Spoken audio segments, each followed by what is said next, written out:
चलिए, स्वागत है आप सभी का बीवल्दी के आज के सेशन में। सेबी ने एक्चुअली क्यों है ये सेशन, सेबी ने एक्चुअली दो सर्कुलर जारी करके दो बातें कही हैं, तो मुझे लगा कि क्विकली आपको बता दिया जाए कि इसका मायना क्या है आपके लिए। बहुत मेजर चेंज जैसा पहले मल्टी कैप वाले नियम में हुआ था वैसा उस नजरिए से नहीं है। इस बार क्लैरिटी देने की कोशिश की है सेबी ने कि जो निवेशक हैं वो जिस तरह की स्कीम्स में पैसा डालते हैं उनको मालूम हो कि उसमें कितना रिस्क है। तो ये जिम्मेदारी किसकी बनती है? ये जिम्मेदारी बनती है म्यूचुअल फंड हाउस की, कि उनको बताना होगा कि भाई मान लीजिए कि आप किसी लार्ज कैप में लगा रहे हैं पैसा, तो उसमें हाई रिस्क है, मॉडरेट रिस्क है, वेरी हाई रिस्क है, और वो आप कैसे तय करेंगे, वो एएमसी कैसे तय करेंगे, ये भी पूरा उसका एक खाका बना कर दिया है कि भाई इन इन पैरामीटर्स पर आपको जो अपना रिस्कोमीटर है उसको दिखाना होगा। इसको रिस्कोमीटर कहते हैं। जैसा कि नॉर्मली आपने देखा होगा, स्पीडोमीटर होता है ना, और उसमें एक डायल बना होता है जो दिखाता है कि भाई गाड़ी बहुत तेज रफ्तार में जा रही है, किस स्पीड पे जा रही है। वैसे ही रिस्कोमीटर में एक डायल होता है जो आपको दिखाता है कि ये कम रिस्क है या फिर बहुत ज्यादा रिस्क है, उस तरीके से। तो ये बदलाव क्यों हुए हैं और क्यों रिस्कोमीटर को के लिए नई गाइडलाइन आई है, ये समझेंगे आज। साथ ही एक और अलग से सर्कुलर जारी करके सेबी ने कह दिया कि भाई ये जो डिविडेंड पे आउट ऑप्शन या डिविडेंड ऑप्शन है म्यूचुअल फंड में, वो नाम सही तरीके से चीजों को नहीं बता रहा है, तो उसके लिए उसका नाम जरा बदला जाए। तो नाम बदल के क्या रखा जाएगा ये बताएंगे आज की इस सेशन में। साथ ही क्यों ये नाम बदलने की बात की गई है, तो किसको हम यहाँ पर ऐड करेंगे। यहाँ पर हम अपने साथ ऐड करेंगे moneyfront.in के को फाउंडर जो है और सीईओ मोहित गांग। वो बस मुझे लगता है कि वो हमारे साथ जुड़ गए होंगे। हाय मोहित। हाय हाय स्वाति, हाय। शुरू करें फिर? बिल्कुल बिल्कुल। ओके, तो दो अनाउंसमेंट, दो सर्कुलर जारी किए सेबी ने, और एक में उन्होंने रिस्कोमीटर के ऊपर कुछ कुछ चीजें बोली हैं और दूसरा डिविडेंड ऑप्शन पे। पहली चीज अगर आप ही पॉइंट से बता दें, मैंने एक बहुत हल्के में बता दिया है कि भाई क्या क्या मोटा मोटी तौर पे क्या बदलाव, क्या नई गाइडलाइन इनफैक्ट आई है। आप जरा बताएं इसे कि रिस्कोमीटर को लेके पहली बात कि बदलाव क्या किए गए, क्या नई गाइडलाइन आई है वहां पर। ओके, सो जैसा स्वाति आप बोल रहे थे, रिस्कोमीटर इज लाइक स्पीडोमीटर, जो बताता है क्या स्पीड पर आपका स्कीम चल रहा है, कौन से गियर में आपके स्कीम का गाड़ी है। तो अगर देखें इसका हिस्टोरिकल बैकग्राउंड, तो 2013 में सेबी ने सबसे पहले प्रोडक्ट लेबलिंग और रिस्क कैटेगराइजेशन की बात की थी। वहां पर उन्होंने स्केल का प्रोडक्ट कैटेगराइजेशन दिया था कि आप उसको ग्रीन, ब्राउन और रेड कर दीजिए, दिखाने के लिए इन्वेस्टर्स उस प्रोडक्ट में रिस्क कितना है। आई थिंक 2015 जुलाई में एम्फी ने वापस सेबी को रिप्रेजेंट किया और ये बोला कि स्केल सफिशिएंट नहीं है, इसको थोड़ा बढ़ाइए, इसको 5 स्केल में करिए। And that time the riskometer changed from a 3 scale riskometer to a 5 scale riskometer. And उसमें फिर moderately low, low conservative, moderately high and high risk category, 5 risk category बना दी गई। और हर स्कीम के साथ में, हर स्कीम का जो डॉक्यूमेंट होता है, किम सिड जो भी डॉक्यूमेंट्स होते हैं या जो भी एडवर्टाइजमेंट होता है, वहां पर वो रिस्कोमीटर एक नीचे से दिखाया जाता है कि वो स्कीम कौन से रिस्क कैटेगरी में फॉल करती है। बट बहुत ही जेनरिक तरीका था रिस्क लेबलिंग का। इट वाज लाइक सेइंग कि एक क्लस्टर में जहां पर जो लोग रह रहे हैं उनको इस तरह से लेबल कर दो। तो अगर कोई अफ्रीका में रह रहे हैं तो उनको हाई रिस्क बोल दो, कोई यूरोप में रह रहे हैं तो उनको लो रिस्क बोल दो। एंड इस तरह से बड़ा ही बहुत ही जेनरिक सा फॉर्मूला था, इसके पीछे कोई बहुत ज्यादा लॉजिक कभी लगाया नहीं गया था। तो typically the way it was working was कि अगर आपके डेट प्रोडक्ट्स 1 या 2 साल से कम मेच्योरिटी के हैं तो उनको लो रिस्क में डाल दिया जाता था। अगर 3 से 5 साल की मीडियम मेच्योरिटी के इंस्ट्रूमेंट है तो उनको मॉडरेट में डाल दिया जाता था, मॉडरेटली लो में डाल दिया जाता था। और उसके ऊपर वाले इनकम फंड, गिल्ड फंड भी एक्चुअली जो कि बहुत ज्यादा इंटरेस्ट रेट सेंसिटिव होते हैं, वो भी लो रिस्क में आते हैं। Right, so it was basis the duration of the funds and there was no other parameter to decide कि स्कीम का रिस्क कैसा है। जैसा कि मैंने बोला कि किसी एक पर्टिकुलर कम्युनिटी में भी अगर आप उस कम्युनिटी को रिस्क असेस करते हैं तो उसमें इंडिविजुअल का रिस्क अलग अलग हो सकता है। इसी तरह अगर आप किसी कैटेगरी को एक रिस्क देते हैं तो उसमें इंडिविजुअल का रिस्क बहुत अलग हो सकता है, राइट? तो अगर आप एक multi cap category equity fund को रिस्क दे रहे हैं, तो अब तक क्या होता था, वो हाई रिस्क में चला जाएगा या फिर मॉडरेटली हाई में चला जाता था टेक्निकली। बट उसमें उस स्कीम में कितना मिड कैप है, कितना स्मॉल कैप है, उस एलोकेशन के हिसाब से स्कीम को रिस्क रेट नहीं किया जाता था। तो सबसे बड़ा जो शिफ्ट हुआ है अभी, वो ये हुआ है कि कैटेगरी से हटकर रिस्क रेटिंग स्कीम लेवल पर आ गई है।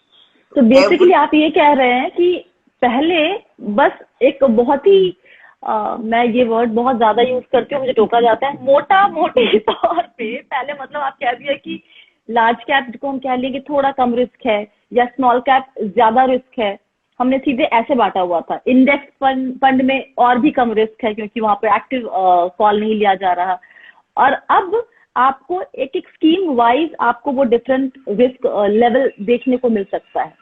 जी बिल्कुल। सो स्कीम को रिस्क को स्कीम लेवल पर फिक्स कर दिया गया है और एक पर्टिकुलर फॉर्मूला दे दिया गया है इक्विटी के लिए भी और डेट के लिए भी, जिस तरह से रिस्क का कैटेगराइजेशन होगा और कंप्यूटेशन होगा। सबसे इंपॉर्टेंट, पहले जो रिस्क रेटिंग दी जाती थी वो हमेशा के लिए बस वो कायम हो जाती थी। तो एक कैटेगरी को अगर आपने किसी पर्टिकुलर तरीके से रिस्क रेट कर दिया तो फिर वो उस कैटेगरी का रिस्क बन गया है।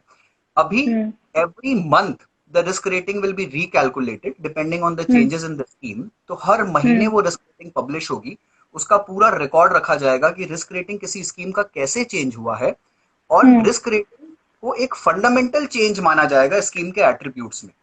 सो these are all very big moves. I think from an investor perspective ये जानना कि मेरी स्कीम का रिस्क किस तरह से मूव कर रहा है, क्या मेरा फंड मैनेजर ज्यादा रिस्क ले रहा है, ये कम रिस्क ले रहा है, स्कीम अगर नॉर्मल डेट स्कीम थी, अगर उसमें क्रेडिट पोर्टफोलियो ज्यादा आ गया है, अनरेटेड पेपर ज्यादा आ गए, कैसे रिस्क चेंज हुआ है, वो सारा काफी अच्छे तरीके से डिफाइन हो जाएगा। और साथ ही हर महीने ये बताना होगा एएमसी को कि उसमें कोई बदलाव हुआ है कि नहीं, और साथ में ये भी कि हर वित्तीय साल के आखिर में मतलब जो 31 मार्च को जब आप बताएंगे कि पूरे साल में कितनी दफा आपका ये जो रिस्कोमीटर में कहाँ कहाँ क्या बदलाव हुए, किस किस ग्रेड में चेंज हुआ है, इसका क्या, ये क्यों जरूरी है, पूरे साल में कितनी बार बदला है, ये जानना एक निवेशक के लिए क्यों जरूरी है, और क्यों सेबी ने ये चेंज किया या मैंडेटरी किया रादर? एब्सोल्युटली। जब मैंने स्कीम खरीदी थी तो मेरे दिमाग में मेरा कुछ एक प्रोफाइल था, मेरे एडवाइजर ने मुझे प्रोफाइल किया था, मुझे बताया था कि आपका रिस्क प्रोफाइल कंजर्वेटिव है, तो इस हिसाब से आपका पोर्टफोलियो हम इन स्कीम से बना रहे हैं जो कि कंजर्वेटिव रिस्क प्रोफाइल पर चलती है, राइट, और यह उनके लिए सुटेबल है। अब अगर स्कीम बार बार अपना रिस्क प्रोफाइल चेंज कर रही है और कंजर्वेटिव से हाई हो गई है या वेरी हाई हो गई है, जो कि एक नया कैटेगरी है जो सेबी ने इंट्रोड्यूस किया है, तो रिस्कोमीटर में एक नया कैटेगरी भी आ गया है अभी, it is very high category. तो I need to know as an investor कि मेरा जो फंड मैनेजर है जिसको मैंने अपने पैसे से ट्रस्ट किया है, वो किस तरह से उस फंड को चला रहा है और उसमें कितना रिस्क बढ़ा रहा है या रिस्क कम कर रहा है, एंड जो रिटर्न वो जनरेट कर रहा है, वो रिटर्न जनरेट करने के लिए वो क्या रिस्क ले रहा है actually. And it is very critical when we talk of debt equity में। सो शुड आई डेट का जो है उसको मैं थोड़ा सा एक्सप्लेन करूं और प्लीज गो अहेड। या श्योर। ओके। सो देखिए इक्विटी में क्या होगा कि रिस्क रेटिंग जो है वो 5 से ही शुरू हो रही है। अभी जो सेबी का नया फॉर्मूला आया है, तो इक्विटी फंड्स टिपिकली आपका हाई रिस्क या वेरी हाई रिस्क में जाएंगे, जो पहले भी होता था कि वो मॉडरेटली हाई या हाई में जाते थे।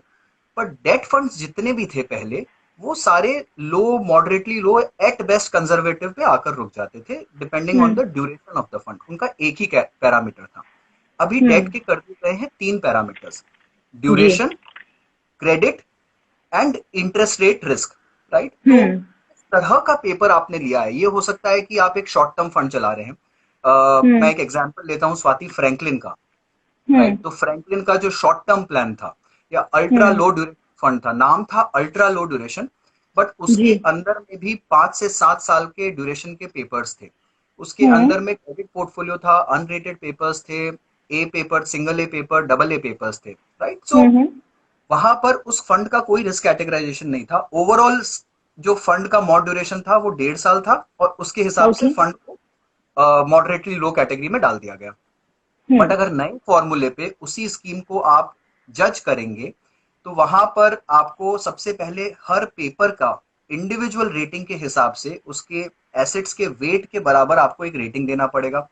उसके बाद आप पूरे पोर्टफोलियो का एवरेज मैकॉले ड्यूरेशन देखेंगे, जो कि इंटरेस्ट रेट रिस्क बताता है, आपको वो देखना पड़ेगा। दूसरा सबसे बड़ा पैरामीटर आपको लिक्विडिटी देखना पड़ेगा कि हर जो पेपर है उसके अंडरलाइंग होल्डिंग में वो पेपर कितना लिक्विड है। कल को उसको बेचने ओके जा रहा हूँ, वो पेपर बिकेगा या नहीं बिकेगा, तो लिक्विडिटी जी के हिसाब से भी उसका रेटिंग होगा। फिर तीनों का सिंपल एवरेज निकालकर फंड को कैटेगराइज किया जाएगा।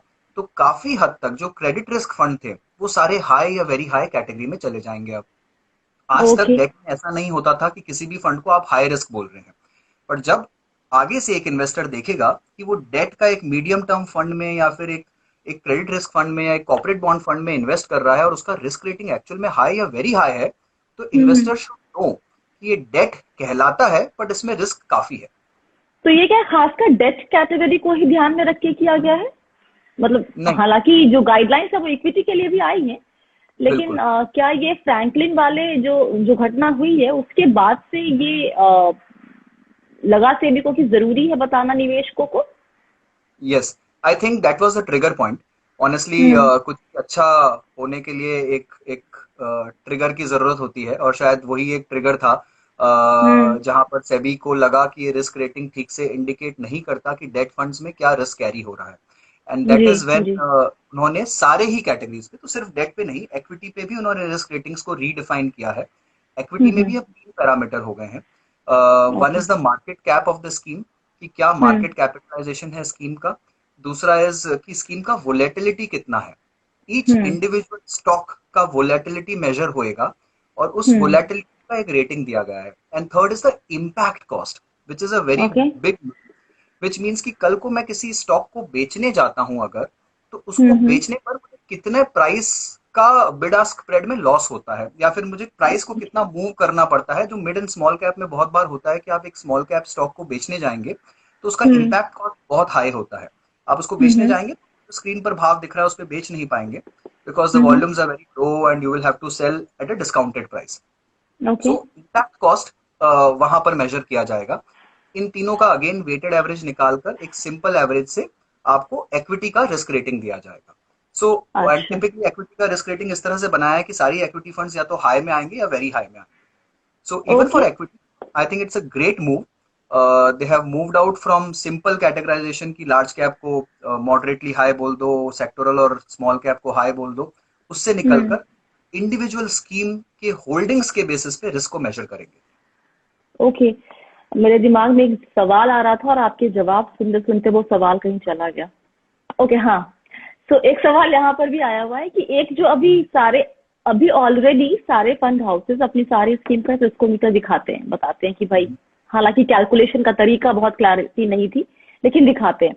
इसके अलावा जब लोग बाकी एप्स हैं, फिनटेक कंपनियां बहुत सारी आ गई हैं और उनके अपने अपने ऐप, पेटीएम है या फिर बाकी तमाम तरह के, वहां पर भी जो रिस्कोमीटर दिखाया जाता है वो क्या एएमसी वाला होता है, वही दिखा रहे हैं या फिर वो उनका अपना कुछ कैलकुलेशन होता है?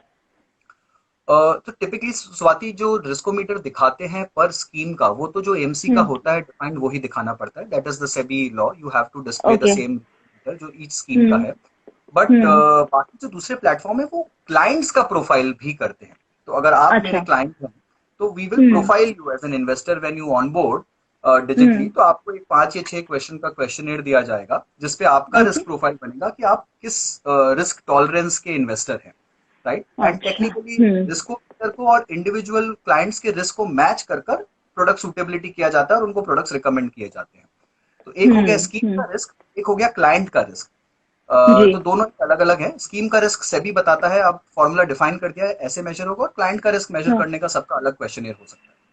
ओके। सौरभ साहा ने पूछा है कि ना all existing MF will show new riskometer any effective date. ये आई थिंक जनवरी 2021 से लागू हो रहा है नया यस, रिस्कोमीटर सारे स्कीम्स में। 1 ओके जनवरी 2021। ऑलराइट।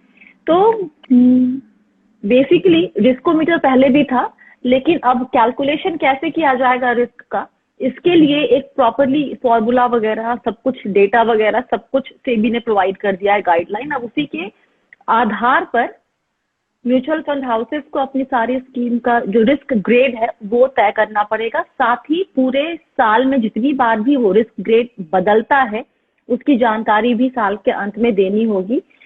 इसके अलावा एक ये पार्ट हो गया डिस्कशन का। सेकंड पार्ट, हमने कुछ मिस तो नहीं किया है फर्स्ट पार्ट में, राइट? नहीं, मोहित बेसिकली आई थिंक वही है कि डेट में आई थिंक ज्यादा क्लैरिटी आएगी एंड जी। आपके जो लो ड्यूरेशन या शॉर्ट टर्म फंड्स थे उसमें अब हम्म। क्रेडिट के हिसाब से और लिक्विडिटी के हिसाब से भी रेटिंग दिया जाएगा। क्रेडिट फंड्स में अब तक सिर्फ क्रेडिट के हिसाब से रेटिंग होता था, बट वहां अब लिक्विडिटी और दूसरे पैरामीटर्स पे भी रेटिंग होगा, तो सारे ही सारे फंड पैरामीटर्स क्लियर, पैरामीटर्स पे हाँ। यूज किया जाएगा, which is a very good hmm. Comprehensive way of doing it. एक सवाल यहाँ मेरे जहन में आ रहा है मोहित, कि अगर मान लीजिए कि हर कुछ महीने पर अगर रिस्क ग्रेड चेंज हो जाता है, जो इसकी जानकारी वो दे रहे हैं, तो एज एन इन्वेस्टर मेरे लिए बड़ी मुश्किल वाली बात हो जाएगी। मैंने एक तो ये रिस्क ग्रेड देखकर, ए रिस्क ग्रेड देखकर निवेश किया था, 6 महीने बाद उसका रिस्क ग्रेड चेंज हो गया है, वो ज्यादा रिस्की हो गया है या कम रिस्की हो गया है, तो इसका मतलब ये कि मैं फिर स्विच करूं दूसरे फंड में? देखिए, इसमें कुछ प्रैक्टिकल चैलेंजेस है स्वाति। ऑनेस्टली आई थिंक हम्म। काफी बार ये हो सकता है कि फंड मैनेजर खुद से कुछ ना करे बट पेपर ही डाउनग्रेड हो जाए। आप कुछ पेपर होल्ड हम्म। कर रहे हैं, उसका रेटिंग ट्रिपल ए था, वो सडनली कुछ डिफॉल्ट कर दे, कुछ हो जाए, उसका रेटिंग ही सिंगल ए हो गया और ओवरऑल स्कीम का रिस्क चेंज हो गया, राइट? की बात बिल्कुल सही है। काफी बार हो सकता है कि सडनली किसी स्कीम का रिस्क बढ़ गया एंड इन्वेस्टर्स को लगे अब ये मेरे लिए अप्रोप्रिएट नहीं है, तो हो सकता है शायद थोड़े चेंजेस बढ़ जाए इस कारण से। यहाँ पे लिखा है सेबी के सर्कुलर में, change in riskometer will not be considered as a Sorry, fundamental my bad. हाँ, attribute change change. in discometer will not be considered as fundamental attribute. I am sorry. तो ये हो गया क्लियर रिस्कोमीटर के ऊपर। अब दूसरा जो डिविडेंड ऑप्शन के जो सारे नाम बदलने की बात हुई है, ये क्यों करने की जरूरत हुई? बहुत ही अपने आप में क्लियर दिखता था कि डिविडेंड पे आउट है, डिविडेंड री इन्वेस्ट है, तो उसको बदलने की जरूरत क्यों हुई है? तो टेक्निकली क्या होता था स्वाति, आज भी आप जाएंगे और दूसरे इन्वेस्टर्स से बात करेंगे, एंड आई एम श्योर आप बहुत ज्यादा हम्म। बात करते हैं इन्वेस्टर्स से, आपके पास काफी सवाल भी आते हैं ऑन अ डेली बेसिस। तो इन्वेस्टर्स को लगता है कि ये जो डिविडेंड है ये उनका इनकम है और ये ओवर एंड अबव आ रहा है उनको, ये मतलब स्कीम ने स्टॉक से डिविडेंड जनरेट किया है, उनको वहां से आ रहा है, या फिर ये एक अलग साइड में इनकम है। तो अगर आप कहीं भी हम्म। जाएंगे, आज हम भी काफी क्लाइंट से बात करते हैं, पोर्टफोलियोज दिखाते हैं, तो उनको लगता है यार अच्छा, पोर्टफोलियो में उन्होंने डिविडेंड पे आउट ऑप्शन ले रखा होता है, और फिर जी। अगर आप 1 साल बाद या 2 साल बाद पोर्टफोलियो इवेल्युएट करेंगे तो बोलेंगे कि अरे 5% रिटर्न आ रहा है, और अगर आप उनको बोलेंगे कि नहीं इसमें आप डिविडेंड भी इंक्लूड करिए जो आपको मिला है, तो वो बोलेंगे उसको साइड में रख दीजिए, वो अलग है, वो तो इनकम है अलग से, बट कैपिटल अप्रिसिएशन नहीं हुआ है। तो इन्वेस्टर्स को लगता है, और अमूमन ये बहुत सारे इन्वेस्टर्स को लगता है कि डिविडेंड एक एडिशनल इनकम है जो कि स्कीम जनरेट कर रहा है। उनको ये नहीं समझता है कि जो डिविडेंड इनकम होता है म्यूचुअल फंड्स का, वो उन्हीं के पैसे को रिडीम कर कर उनको दिया जाता है। It's not an okay, additional income और अ सरप्लस। एक सेकेंड, यहाँ पर एक डाउट। जैसे आप इक्विटी जब शेयर खरीदते हैं तो आपको जो डिविडेंड मिलता है वो कंपनी आपको देती है, आपका जो कैपिटल, जो आपने पैसे लगाए हैं, वो तो अब उसका शेयर का भाव बढ़ा है तो बढ़ ही रहा है, उसमें कोई इम्पैक्ट नहीं पड़ रहा। अगर कंपनी को मुनाफा हुआ, वो शेयर करना चाह रही है, तो उसमें से बेसिकली वो आपका डिविडेंड आपको दे रही है। म्यूचुअल फंड डिविडेंड देता कैसे है, कैसे अनाउंस करता है? तो होता क्या है कि सपोज करिए आज मेरा स्कीम का एनएवी 12 रुपए है, ठीक है। अब मैंने कुछ स्टॉक्स बेचे, वो स्टॉक्स को मैंने जिस प्राइस में लिया था, मान लीजिए उसका एक स्टॉक का एग्जांपल लेते हैं, मैंने 100 रुपए में लिया था, मैंने उसको 120 रुपए में बेच दिया as a scheme, as a mutual fund scheme. तो 20 रुपए का जो गेन है मेरा, वो एक इक्विलाइजेशन रिजर्व में चला जाता है। उसके अंदर में उसको सेपरेट किया जाता है कि उसमें कैपिटल का पोर्शन कितना था, उसमें रियलाइज्ड गेन का पोर्शन कितना था। उस इक्विलाइजेशन रिजर्व के अंदर में जितना गेन का पोर्शन होता है, उतना ही अलाउड होता है एक स्कीम को डिविडेंड डिक्लेयर करना। तो टेक्निकली क्या होता है स्वाति, कि जब किसी स्कीम को लेट से 1 रुपए का डिविडेंड डिक्लेयर करना है, 12 रुपए का एनएवी है, तो आप देखेंगे डिविडेंड डिक्लेयर करते ही एनएवी 11 रुपए हो जाता है। बेसिकली वो उसी स्कीम का पैसा है, वो आप ही के एनएवी में से निकालकर आपको पैसा वापस दे रहे हैं। वो कोई एडिशनल इनकम नहीं थी कि एनएवी आपका 12 ही रुपए रह गया और उन्होंने 1 रुपए अलग से आपको डिविडेंड दे दिया, वैसा नहीं। 12 में से 1 रुपए निकाल के आपको दे देंगे और आपको लगेगा कि इन्वेस्टर्स को लगेगा कि ये एडिशनल इनकम आ गई है मुझे, जबकि वो आप ही के रिटर्न में से कम होकर आपको उन्होंने वापस पे आउट कर दिया है। Okay. So that's the key difference. और बिकॉज इन्वेस्टर्स को ऐसा लगता है, SEBI has taken this great move honestly, कि इसको आप क्लियरली डिफाइन करें कि ये पैसा जो है आप ही का इनकम और आप ही के कैपिटल में से निकला है, ये अलग से नहीं दिया है स्कीम ने। तो हालांकि नाम उन्होंने बहुत लंबा चौड़ा दे दिया है अब इसको, और ऑनेस्टली आई डोंट नो पे out of income distribution come capital withdrawal option, ये है डिविडेंड पे आउट, नया नाम।